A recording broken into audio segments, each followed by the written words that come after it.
Hi guys, for today's video. Namin dito sa guys, sa hospital guys. Ay, sorry.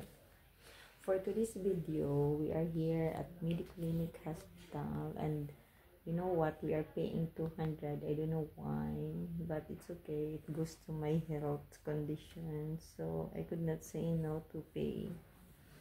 And then I use my Portacat. It's already been working here with the medicine. Chemo siya guys. So, pang 9 chemo na niya. Fighting. Fight lang. Laban lang sa buhay. Lumalaban. So, same kami ng case guys. Yes. Before. We are classmates. So, RB1. sinamahan ko siya dito sa sa hospital for today. Kaya nag-chemo siya. Yan yung gamot niya dyan, oh. Madami pa yung gamot. Marami pa yan. It's not yet. 7 nga gamot, diba? Yung before. Hindi, meron pa akong Plactasol. Yung blue ay yung brown? Dati kasi cisplatin lang yung atin. Ngayon, ang gamot ko, carboplatin. Oh, carboplatin. Plactasol o Avastin. Ang Dugan. Avastin man ang immuno din. Automatic na yun? Okay. Sa una, cisplatin lang ako. So, namin diri karon guys. Mga 5 hours, 6 hours yun yung mahuman ang chemo guys. Chemo. 5 to 6 hours, ganun.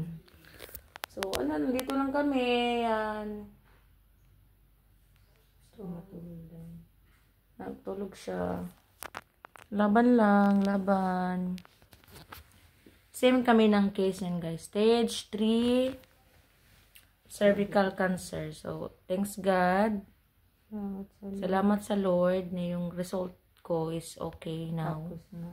Tapos na siya guys. So, ito, lumalaban pa din sa buhay. Laban lang. Laban, walang balik. Di ka na, papayat. Laban, di ka na, papayat. Di ka na, papayat. Oh, lumalaban yan siya sa, still, lumalaban pa rin kayo, guys. Kahit ganito lang ang mga sitwasyon namin, we are still hoping the Lord will give us strength, restoration, complete healing. Complete healing lang, Bakit guys. ako nagpapakimo? Bakit ako nagpapakimo? At first, di ba katong sa chemo na to, na-classmate ta. I was very active.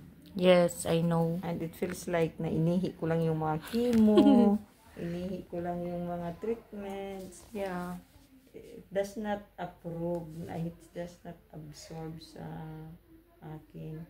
But now, thanks God kasi completely regressed na yung tumor ko. Yeah. Completely regressed man siya din. Mo gani. Sa biyaya ni Lord. Ang tawag din na. Kuan guru Ano na. man na? Wala pa eh.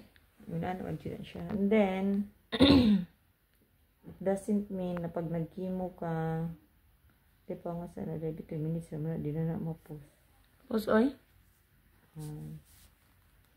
Manani rajud ang life. The life is not unfair. The life is fair. Because Jesus chooses Anong us. masasabi mo sa mga cancer patient? To all the cancer patient, this is what I'm telling you. Pray. Listen to the wisdom of the Lord and knowledge. And we always Keep on remember fighting. that our doctor is also a gift from God. So, ano man ang sasabihin na doctor, just follow and then eat well. Kasi hindi ako kumakain ng maayos. And nawala yung panglasa ko. That's why Yeah, we're same, no? I lost my weight. Ang masasabi ko lang at ma-advise ko sa lahat ng mga cancer patient is pray to the Lord and ask His forgiveness and ask for His merciful grace. Yeah. That our strength will restored na nanggagaling sa Panginoon na siya ang ating kalakasan at wala nang iba pa. Yeah, thank you to the Lord. Yeah. Thanks to the Lord. So, magpaabot mo diri guys of 6 hours para mahuman ang chemo. Samahan ako siya guys. Papa. Ako siyang giubanan. Dila ka matugay oh. Di Dila na. ka day. Sa virgin na kita ko higdaanan day. Gani. Classmate mi ani niya guys. Pareho may case ani. Pagkaon pag duha no. Gani. Duha ka ba? First same case guys. Cervical stage 3 cancer. Stage 2 na lang ko. Stage 2. Cervical lang. Ngayon stage 2. So, for all the To all. To all the pala. Ano ba yan? To all the people on earth living. To all the people out there. Hala, may ano oh. To all the Helicopter. all the Ito guys, oy, laban lang gid guys sa tanang mga cancer patient din. Laban lang gid. Kami gani nga lumalaban nga diri mis layo wala may samong pamilya. laban. Mustasa? Bawi. Lisa. Laban ba 1 to 8. Saksakan na. Day, anong hemoglobin ko? Kaya nga day. Okay lang. Ano yung nakita ko? Ano ba yung last time mo? Parang 10 na ngayon eh. 10? Oo. Pero Last bakit time, nalay eight, na diba? nalay yung paa ko? Ngayong...